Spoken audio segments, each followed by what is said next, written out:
Em uma noite chuvosa, Mike Inslin sai de seu carro e corre para um motel, todo encharcado. Ele parece estar com pressa. Mike é autor de livros de guia turístico de terror genérico. Ele viaja de cidade em cidade, hospedando-se em lugares supostamente assombrados e depois escreve um resumo deles para seu livro. Nesse caso, ele conhece o proprietário do motel e pergunta sobre o quarto mais assombrado. Inicialmente, o dono hesita, mas depois lhe dá a chave do quarto 14. Mike pega a chave e imediatamente entra em seu quarto. Pela expressão em seu rosto, fica evidente que ele não acredita no sobrenatural. Nos primeiros minutos, Mike usa seu equipamento para detectar qualquer coisa incomum no quarto. Entretanto, quando não encontra nada, ele fica entediado e adormece. Na manhã seguinte, ele acorda cedo e sai. Em seguida, vai a uma livraria para seu evento de autógrafos. Algumas pessoas estão presentes e Mike fala sobre atividades paranormais. Ele apresenta sua visão de não acreditar em atividades fantasmagóricas e de que tudo isso são apenas fantasias. Enquanto ele autografa os livros para seus leitores, uma jovem se aproxima dele com um livro muito antigo. É revelado que Mike costumava escrever histórias emocionais antes de se tornar um escritor paranormal. A garota lhe diz que ficou genuinamente tocada pelo livro porque ele parecia muito autêntico, especialmente a parte sobre o relacionamento entre pai e filha. Ela então pergunta se isso realmente aconteceu.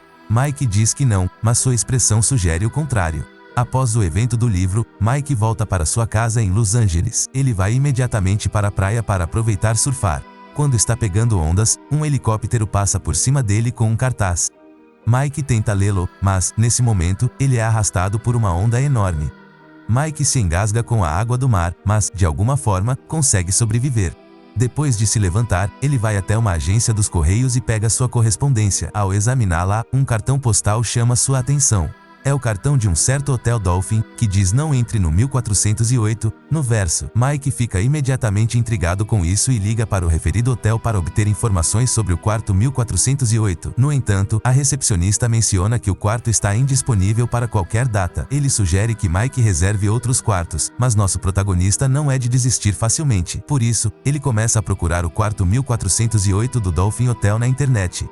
De forma chocante, Mike descobre que algumas pessoas cometeram o impensável nesse quarto e, por isso, ele está fechado há anos. Na cena seguinte, Mike liga para seu editor Sam para perguntar sobre o hotel, e este menciona que há uma lei que permite que ele entre com uma ação judicial. Em seguida, Mike chega a Nova York e pega um táxi para o Dolphin Hotel. Ele inspeciona o local meticulosamente, mas não percebe nada de assustador nele. Depois de algum tempo, uma mulher na recepção registra seus dados. Quando Mike diz que quer reservar o quarto 1408, a mulher fica chocada e imediatamente o encaminha para o escritório do gerente, Gerald. Em seu escritório, Gerald pergunta a Mike quanto tempo ele quer ficar naquele quarto. Ele responde que quer passar a noite, mas Gerald revela que ninguém ficou lá por mais de uma hora.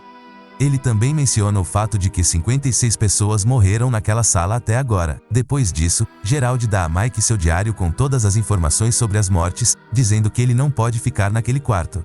Entretanto, nosso obstinado protagonista não está disposto a desistir do quarto tão facilmente. Ele a vê como a oportunidade perfeita para criar um bom conteúdo para seu novo livro. Mike continua insistindo que não irá embora até conseguir o que quer e, no final, Gerald hesitantemente lhe entrega a chave do quarto 1408.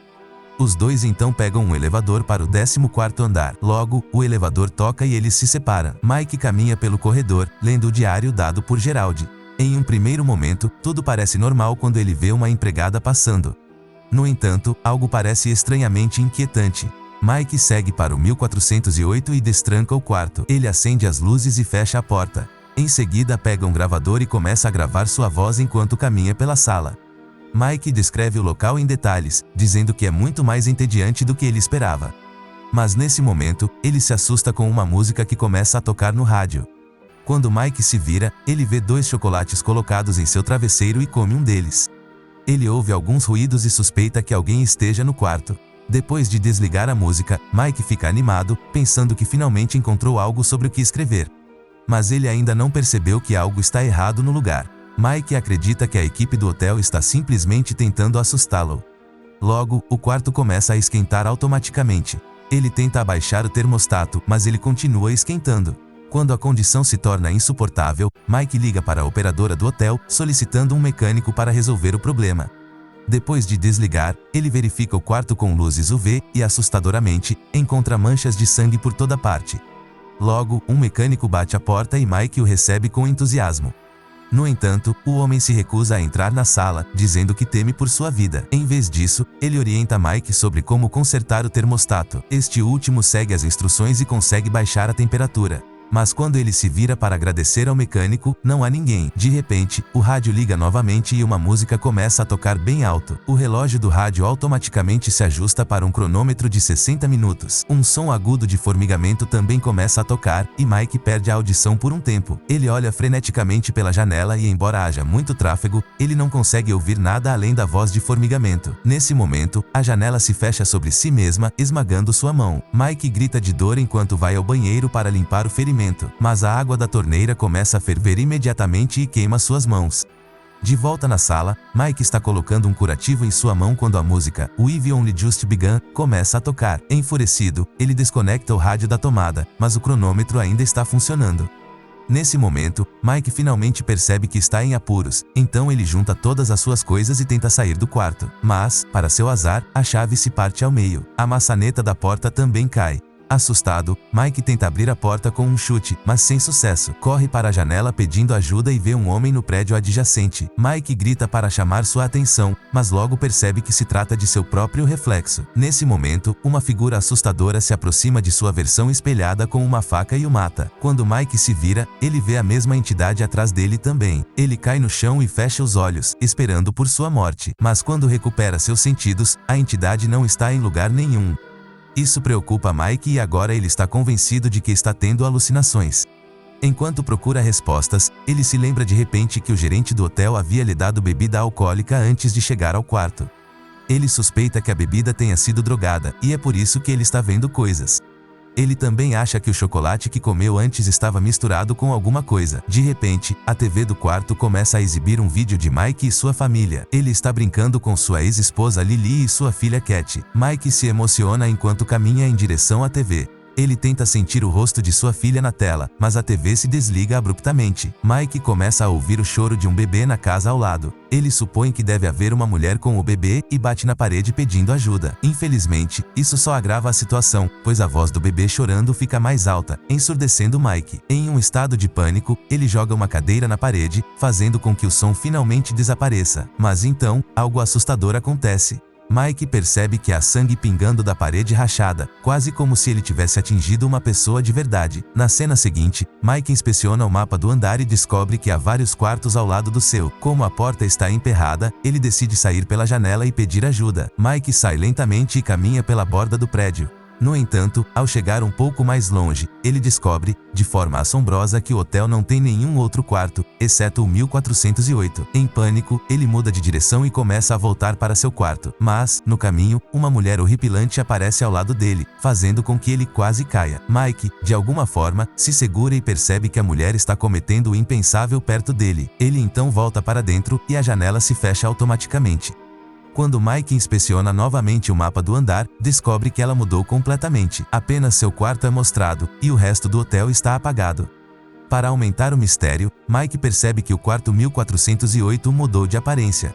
A porta e as janelas agora estão completamente bloqueadas por paredes de concreto. Mike não consegue acreditar que isso esteja acontecendo com ele, então ele ouve a gravação anterior para verificar sua sanidade. Para seu horror, a gravação também diz que o quarto é assombrado. Confuso e sem saber o que fazer, Mike procura em sua bolsa e encontra um laptop. Ele se conecta a uma rede sem fio e liga para Lily por meio de um videochamada. Ele diz a ela, nervoso, que está preso em um lugar estranho e pede que ela chame a polícia para o quarto 1408 do Dolphin Hotel. Mas enquanto ele está lhe dando mais informações, os aspersores são subitamente ativados e borrifam água por toda a sala. Infelizmente, isso destrói o laptop, bem como todos os outros aparelhos eletrônicos do quarto. Depois que Mike desliga os aspersores, o quarto começa a congelar e fica extremamente frio. Ele tenta queimar várias coisas na sala para se manter aquecido. Algum tempo depois, quando Mike está à beira da morte, ele recebe uma chamada em seu laptop, que milagrosamente se consertou. Lily está do outro lado e menciona que a polícia está no quarto de hotel 1408. No entanto, ela revela que o quarto está vazio.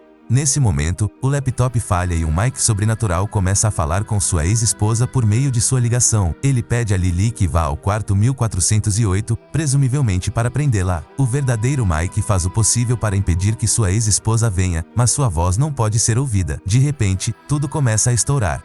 Todos os itens da sala se quebram, a parede racha e há detritos por toda parte. Começa a chover. Mike bate em uma pintura de um navio e a água começa a jorrar dentro da sala. Mike agora está se afogando, lutando por sua vida. Mas depois de se debater um pouco, ele vê uma luz acima dele e nada em direção a ela. Ao chegar à superfície, ele se encontra na praia de antes. Um helicóptero logo passa por ele e, dessa vez, ele consegue ler a faixa. Ele diz: para obter um ótimo seguro de vida, ligue para 1408. Quando Mike acorda algum tempo depois, ele se encontra em um hospital em Los Angeles. Sua ex-esposa Lily está ao seu lado, tentando confortá-lo. Mike não perde tempo e explica sobre os incidentes no Dolphin Hotel 1408, mas Lily diz que nunca ouviu falar desse hotel. Alguns dias depois, Mike começa a levar uma vida normal com Lily. Eles decidiram tentar o relacionamento mais uma vez. Uma noite, durante o jantar, Mike parece tranquilo, mas, de repente, ele vê uma garçonete que se parece exatamente com o fantasma do quarto 1408. Mike fica assustado, mas quando olha para ela novamente, percebe que estava apenas tendo alucinações. Para se distrair, Mike começa a escrever sobre sua experiência no quarto 1408. Logo, ele termina seu manuscrito e decide imprimi-lo. Mais tarde, ele vai ao correio para enviá-lo à sua editora em Nova York. O homem no balcão se vira para ele, dizendo que estão fechados por hoje. Mike fica chocado ao ver seu rosto. Ele se lembra dele como o mesmo carregador do Dolphin Hotel que se ofereceu para levar suas malas. De repente, todas as pessoas na agência dos correios começam a destruir a sala e Mike se vê no 1408 novamente. É nesse momento que ele percebe que a semana passada foi apenas um sonho, pois ele ainda está preso. Para piorar a situação, a sala agora está em ruínas completas. Enquanto Mike grita por ajuda, sua filha entra no quarto. Ela o chama de papai e pede ajuda. Mike sabe que está alucinando novamente, mas não consegue resistir e a abraça. Aqui, é revelado que Cat morreu há alguns anos devido a um câncer, e essa é a razão pela qual Mike e Lily se afastaram.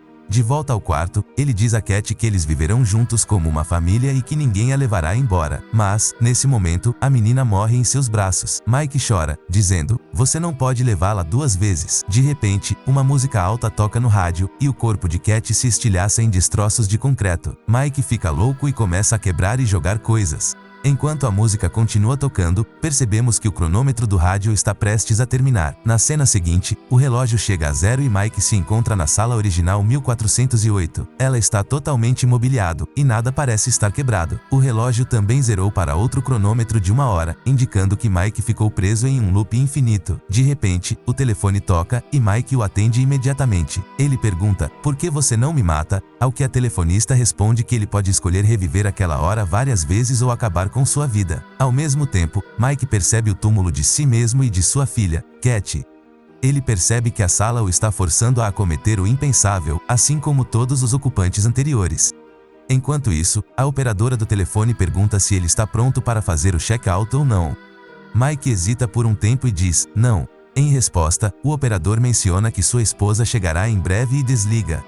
Ao ouvir isso, Mike entra em pânico e decide acabar com tudo. Ele vê uma garrafa de bourbon dada pelo gerente, que agora está cheia. Agindo rapidamente, ele faz um molotov com a garrafa, coloca fogo nela e a joga contra a parede. Em pouco tempo, o alarme de incêndio dispara e todos no hotel entram em pânico. Lily, que acaba de chegar ao hotel, diz à polícia que Mike está no quarto 1408, no 14º andar. Enquanto isso, Mike está sentado calmamente em seu quarto, fumando um cigarro. Enquanto o local arde em chamas, ele ri maniacamente, satisfeito com o fato de que o quarto finalmente será destruído. A cena então corta para o funeral de Mike, revelando que ele não sobreviveu. Lily faz um discurso sincero, dizendo que Cat e Mike estão finalmente juntos agora. Depois que a cerimônia termina, Gerald, o gerente do Hotel Dolphin, se aproxima de Lily com os pertences de Mike em uma caixa. No entanto, ela se recusa a aceitá-los, dizendo que quer seguir em frente agora. Depois de um tempo, quando Gerald está de volta ao carro, ele encontra um gravador entre os pertences de Mike. Quando ele a toca, ouve os assombrosos momentos finais de Mike, juntamente com os gritos de Cat. De repente, Gerald vê a menina no espelho e, quando se vira para trás, percebe um Mike completamente queimado. Aterrorizado, Gerald coloca o gravador de volta na caixa e sai dirigindo. Na cena final, vemos o espírito de Mike, ainda preso no quarto 1408. Enquanto ele vagueia, ele ouve Cat chamá-lo de papai nas proximidades.